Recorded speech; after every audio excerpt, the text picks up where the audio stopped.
Bueno, acá tengo El ADN argentino, nuevo libro de Pacho O'Donnell, y acá está Pacho O'Donnell con nosotros. Gracias por recibirnos en tu casa, Al Pacho. contrario, un honor, un honor.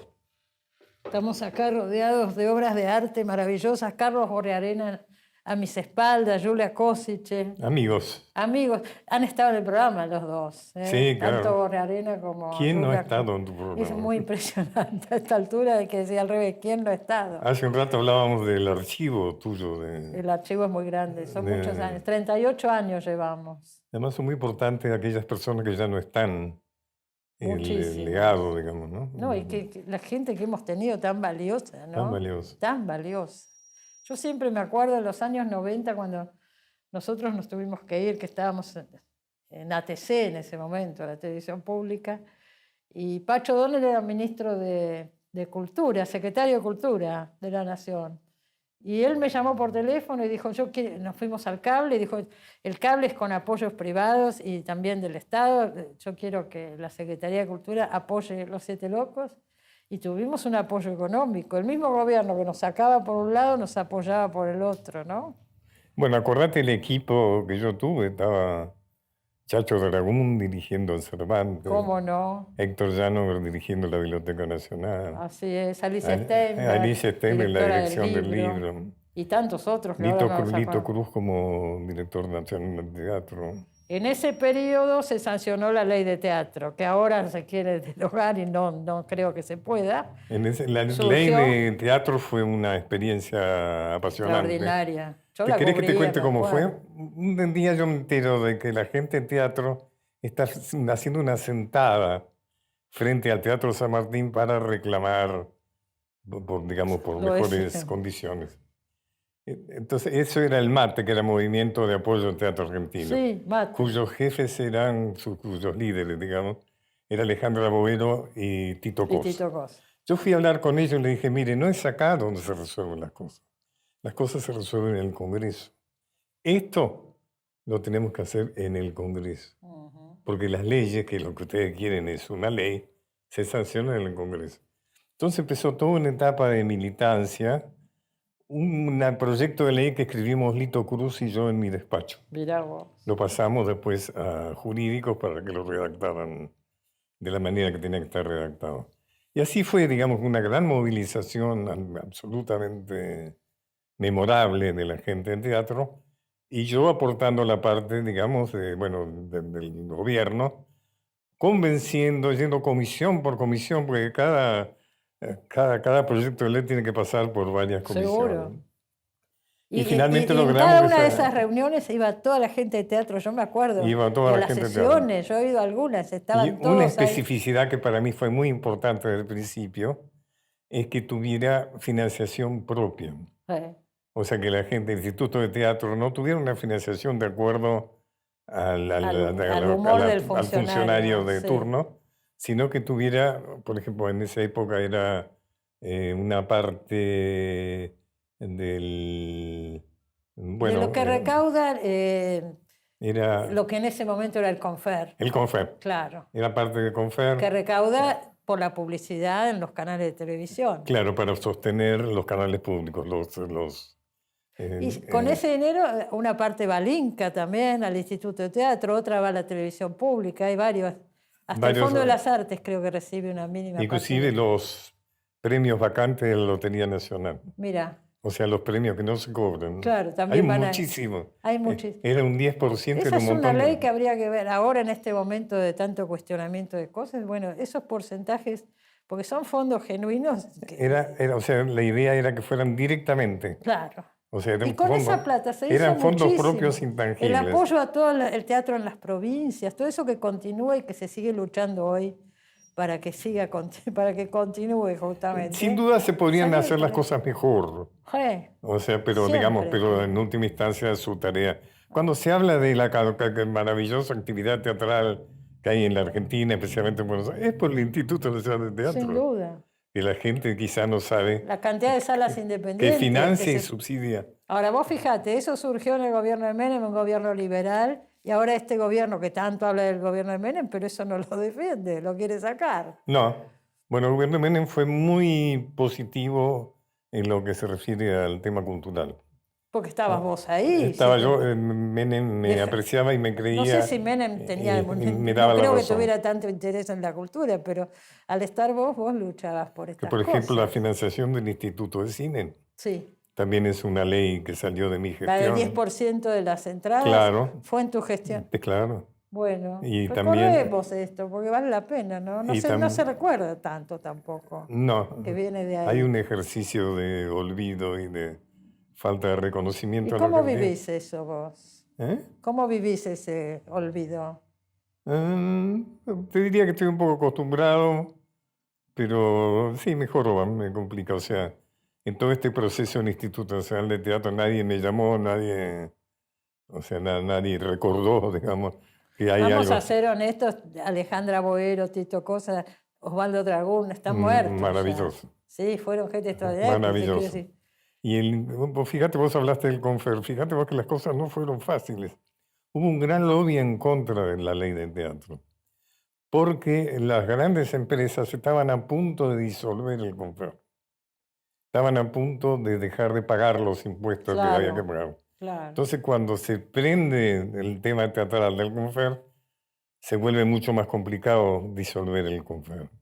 Y entonces hubo un gran lobby, que lo sufrí, para evitar la sanción de la ley del teatro.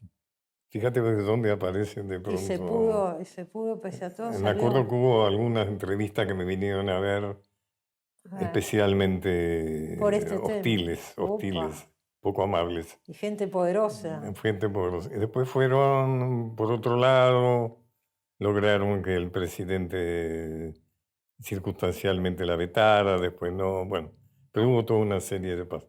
Y con el Instituto de Cine también hubo un lobby en contra muy fuerte, lo cual es curioso, es interesante, de parte de la industria norteamericana. Claro, bueno, sí. Pero muy fuerte, o sea, inclusive vino el capo del American Film Association, no sé cómo se llamaba. Vino para acá. Me tocó el timbre en casa.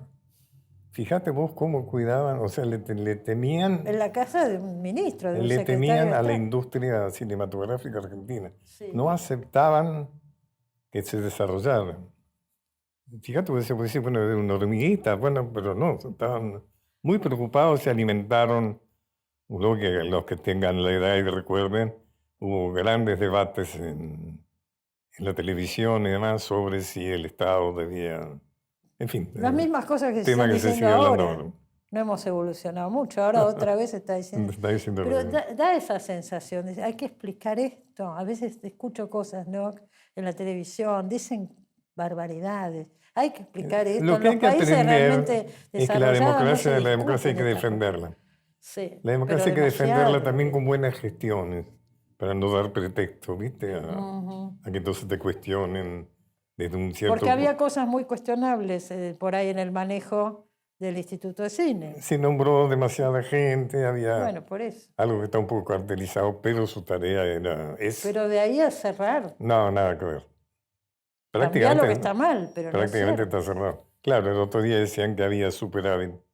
Claro, si no gastás, así cualquiera tiene superávit, ¿no? No, fue una gran tarea del Instituto de Cine. Bueno, vos en este libro que estamos hablando hoy, que es el último, que se llama El ADN argentino, y yo pensaba en estos días que con la película esta de Connie Duprat y todo eso, se habla tanto del gen argentino. A mí me choca un poco la idea. Digo, nos estamos tirando mucho los argentinos, ¿no es cierto? Todo lo mal, nos va mal, entonces uno baja la cabeza. Todo mal. Digo, hay un gen, vos sos psicoanalista, hablame un poco de esto. ¿Hay un gen que nos defina el ADN argentino? No hay un conjunto de características, digamos, para decirlo. Algo de lo que puedo decir recién es algo también que es típico nuestro. La capacidad que tenemos de autocriticarnos. Pero mal, ¿no es cierto? Que tiene que ver con el hecho, esa característica, de que quienes organizaron el país fueron los vencedores unitarios liberales de la guerra civil, que se basaron en la premisa sarmientina de civilización o barbarie.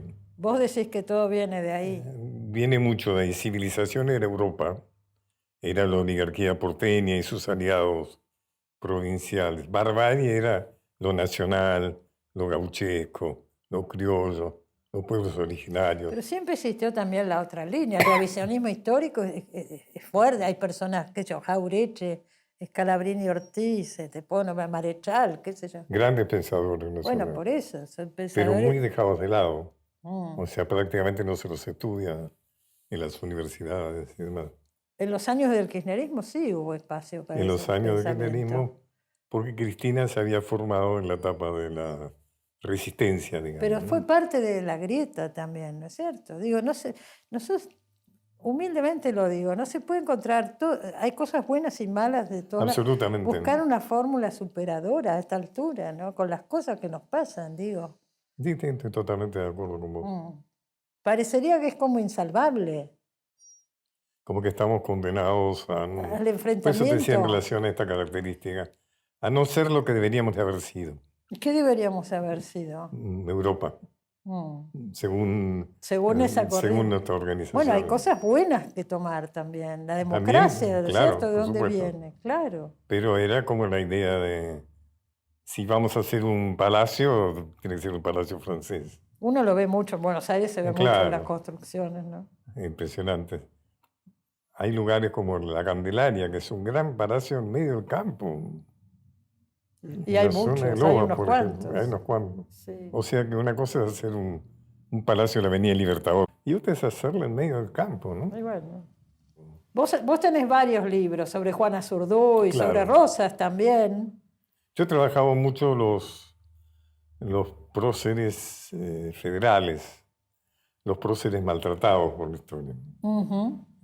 Monteagudo, Rosas, los caudillos, Artigas, todos... Yo pensaba, a ver, ¿qué decís de esto? Félix Luna. Félix Luna ha sido un historiador que también sí. Los caudillos, ¿no es cierto? Tiene varios libros, pero era un historiador, ¿se podría decir liberal?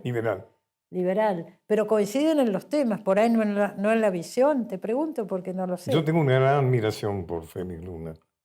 Y yo diría que Félix Luna es el que nos enseñó a escribir para la gente. Fue el primero, ¿no es cierto? Claro. Su orientación es, pero muy honesta. O sea, cuando él habla de los caudillos, hace una visión absolutamente válida. Totalmente. Y certera de los caudillos, aunque desde su perspectiva. Esos libros fueron grandes bestsellers en la Argentina. Yo he podido discutir con Félix, era una persona que tenía una gran capacidad de dialogar, digamos. Una persona muy valiosa. De disentir, pero sin duda. Civilizadamente y muy cordialmente, ¿no? Muy abierto en su pensamiento. ¿Sí? Claro. Pero ya te digo, nos enseñó Pero él escribió sobre Roca, por ejemplo. Porque generalmente un pecado de la historia, de historiografía, como de muchas otras ciencias, es pretender una cientificidad que se confunde con la complejidad, con la hermeticidad. Entonces vos tenés muchos libros de historia que están escritos para historiadores, o sea que solo son descifrables por colegas, ¿no? Son el libro que se escribe para el colega. Félix Luna cortó con eso, pero él también sufrió muchos ataques. Él sufrió muchos, costó que lo reconocieran, porque se supone que la divulgación es algo que tiene mala prensa, ¿no? Como la divulgación como una especie de escalón más bajo. Sí, inferior, seguro. Y no es así, para ser un buen divulgador tenés que conocer mucho. Sin duda. Vos empezaste a escribir libros de historia hace muchos años, pero no desde tus inicios, después, mucho después. Empezaste escribiendo teatro, novelas. El primer libro de historia que escribí fue Juana Azurduy en 1995. Y hace 30 años, sí. Sí, ese fue un libro importante, ¿ves? Importante porque sigue siendo importante. Se reedita. Fue haber escrito sobre una mujer.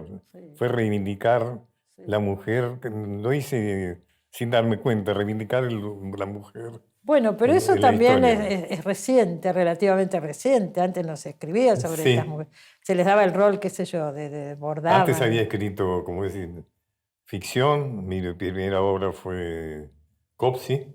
Antes del exilio fue que es del año antes de tener el exilio. 73. Claro.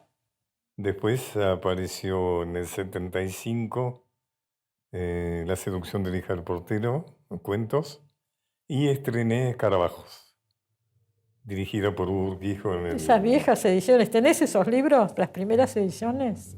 no mucho, pero algo tengo. La Universidad de Belgrano te editó alguna. Belgrano editó... ¿Te acordás? Primero le editó Siglo XXI. Sí. Y después le editó Editorial Belgrano. Eso yo creo que ya al inicio de la democracia, ya con Alfonsín. Claro. Que empezó a editar. Sí, yo recuerdo esos libros, sí. Con el Siglo XXI tengo una anécdota, es que cuando sacan La seducción de Hija del Portero, es en la Feria del Libro, y se presenta mi libro en la Feria del Libro. Y el día que se presenta, ese día, habían entrado tanquetas en el siglo XXI y se habían llevado presos en la época del proceso, ¿no? De la dictadura. Entonces yo no sabía si tenía que ir o no tenía que ir, era una duda. ¿Voy o no voy a presentar mi libro? ¿Y? Un día fui, por suerte no. Y no pasó nada. No pasó nada. Pero te das cuenta. Pero así era la cosa. Fue todo un antecedente, ¿no? Así Después cuando me exilio se van sumando una serie de motivos. ¿Y vos volvés a la Argentina cuando asume Alfonsín? No, antes. Un poco antes. Yo me vuelvo a la Argentina porque ya yo me había prometido a mí mismo. Para mí fue un contra la natura total el exilio. O sea, para mí fue algo muy terrible. Estuviste en España. Me prometí volver cuando hubiera menos desapariciones. O sea, lo relacioné directamente con la desaparición. Y fue una imprudencia, volví en el 81, o sea, yo Malvinas me lo pasé aquí. Estabas acá. Pero eso me permitió incorporarme a la lucha por la democracia, participé de Teatro Abierto. ¿Cómo no? Escribía en humor. Teatro Abierto que fue en el 82, ¿no es cierto? Teatro Abierto. 82 debe haber sido. 81, 82, sí. Sí. Ahí tuviste una obra. Una obra tuya se dio en Teatro Abierto. Juguemos en el bosque. Juguemos en el bosque. Y bueno, después te acercaste a los grupos de cultura que trabajaban con Alfonsín. Claro, yo fui uno de los iniciadores. Sí. Con Yuyo Rulén, sí, que había hecho un grupo que se llamaba Grupo de Participación Política. Centro de Participación Política. Sí, así donde es. Estaba Félix Luna, ¿no? Claro. Sí, estaba Félix El problema es que acercarse al peronismo en ese momento era Herminio Iglesias, todavía había un olor a López Rega. Perdieron la elección. O sea que la única opción verdaderamente democrática en ese momento era Alfonsín. Vos no eras radical, fuiste por alfonsinista. No, digamos, simpatizaba con Alfonsín por las características de Alfonsín, pero siempre estuve más inclinado por los movimientos nacionales y populares, tanto en la historia como en la política. Recordemos, en ese grupo estaba Carlos Gorostiza. Estaba Brandoni, María Esther de Miguel, me voy recordando. Marcos Aguinis. Uy, mucha gente. Ahora no me voy a acordar, pero mucha gente. Fue un grupo importante y la mayoría después asumieron encargos culturales, ¿no? Vos fuiste ministro de Cultura de la Ciudad de Buenos Aires. Nombrado por Saguier. Por el intendente. Todavía no estaba la autonomía. No, nos designaba. Y Julio...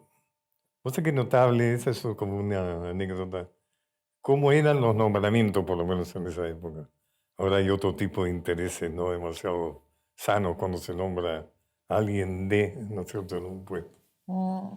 Y es que cuando Julio estaba muriendo, porque él muere durante su gestión, lo voy a ver, en lo que era evidentemente una despedida, ¿no? Él me quería mucho y yo lo quiero mucho.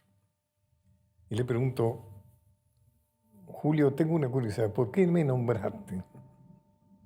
Porque nunca supe por qué me habías nombrado, porque en realidad no fue Alfonsín quien le dijo, inclusive creo que había otro candidato para ese lugar. Y me contó, acababa de leer tú El Tigrecito de Montparnasse. Me encantó. Mira vos. Y quería conocerte.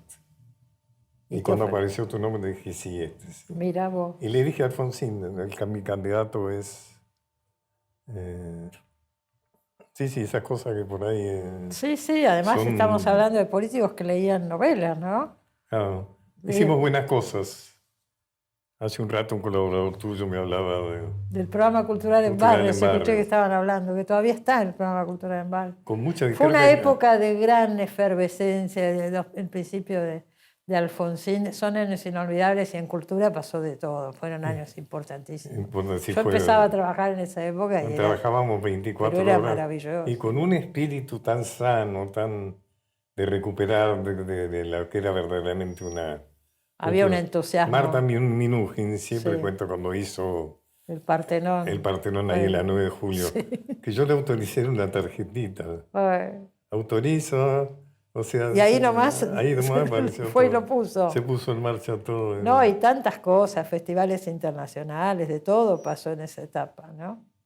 Pasaron muchas cosas. Yo tengo acá el libro La Nueva Vejez también. Porque vos te reinventás, es una cosa fabulosa lo que haces, me parece a mí, que de acuerdo que al transcurso de la vida, después fuiste historiador y ahora sorprendés cuando sacás este libro sobre la vejez, que ya tiene unos años, y empezás a hacer aparatos y fotos ahí con los fierros, con los aparatos. ¿No es cierto? Y ahora me decís que vas a sacar un segundo tomo de la vejez. Claro, algo muy importante en la vejez es tener un propósito. Si no tenés un propósito, estás sonado. Eso es muy importante. Sos candidato a la depresión, a la soledad. Sí. Y bueno, por suerte estoy muy entusiasmado escribiendo otro libro sobre la vejez. Por supuesto, apoyado por la editorial, porque anduvo muy bien el primero. Pero ¿cómo no va a andar bien? Porque buscas ese tema y lo que te está pasando le pasa a mucha gente y es normal que se vea reflejada en ese libro.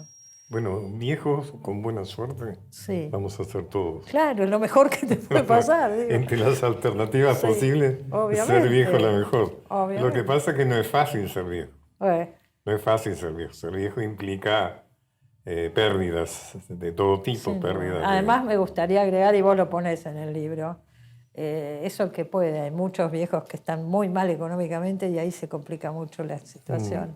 Son los más afectados. Bueno, estamos hablando ahora de porque las familias ya no tienen la capacidad de cuidarlos. Claro. Siempre estaba en la familia argentina el viejo, el abuelo, que de alguna manera parte, claro, que los ahora cuidaban. No es así. En este momento ya no hay capacidad de cuidar a sus viejos, ¿no? Entonces, ni hablar de la jubilación, esas cosas. Entonces hablamos de si uno tiene la posibilidad de tener acceso a algunas cosas básicas. Por ejemplo, en la vejez es muy importante tener acceso a un buen cuidado de salud. Pero que se va bien. Porque hay algo que es un sinónimo de vejez y que es la enfermedad. O sea, no hay viejo sano, digamos, inevitablemente. Obviamente algo, sí. Inevitablemente la vejez tiene aparejado enfermedad, decadencia, pérdida de capacidades, etc. Pero te deja... Este libro, por ejemplo, tiene más que ver con el coraje.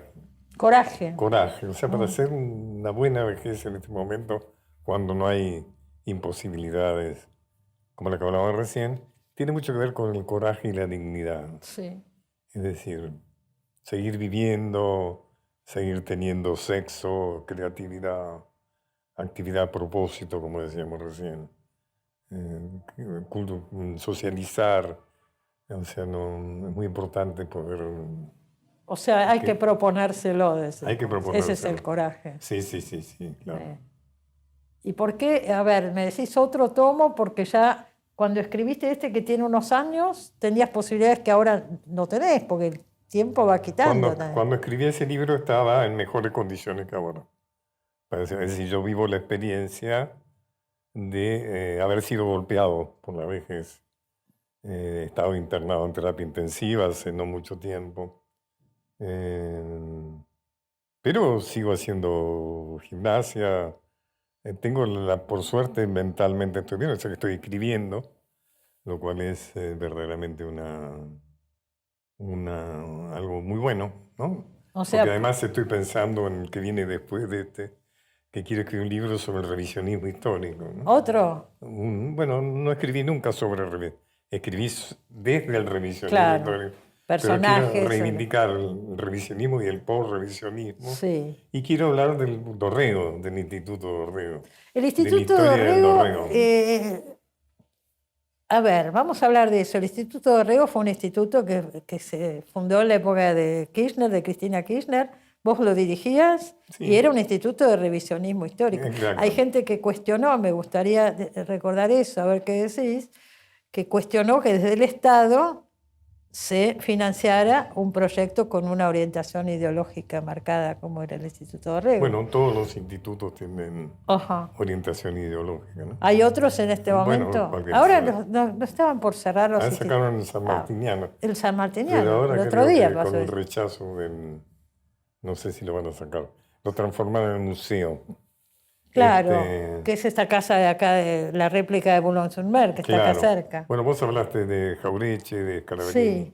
Esos son los padres de la historia nacional, popular, federal. No, pero el instituto, vos decís que los institutos todos tienen y todos tienen la ideología liberal.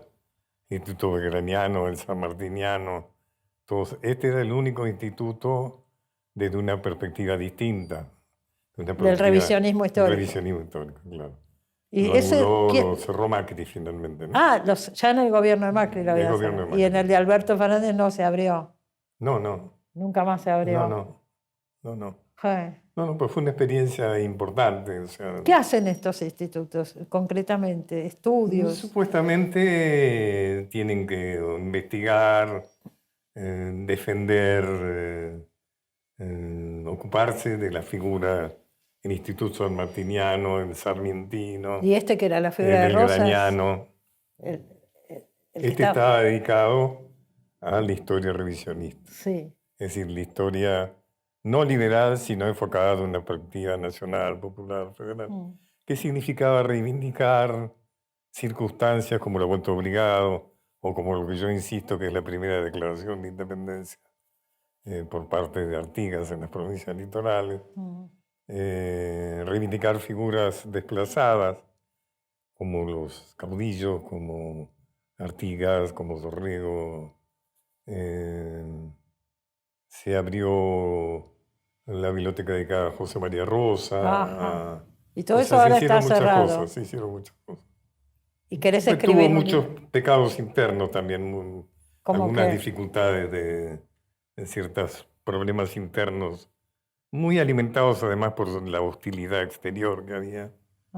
Pero fue una experiencia de la cual creo que hay que pensarla objetivamente y encontrar lo bueno y lo malo, ¿no? O sea que después del segundo tomo de la vejez viene el revisionismo. Tenemos planes para el año. Está bueno. Muy optimista, ¿no? Me alegro mucho de haber venido. Gracias por recibirnos acá. Nos tenemos que ir, se acabó el tiempo. Gracias, te agradezco mucho porque has sido solidaria con mis dificultades de la vejez. Pero al contrario, con todo gusto. Bueno, nos vamos, nos vemos la semana que viene. Que estén bien.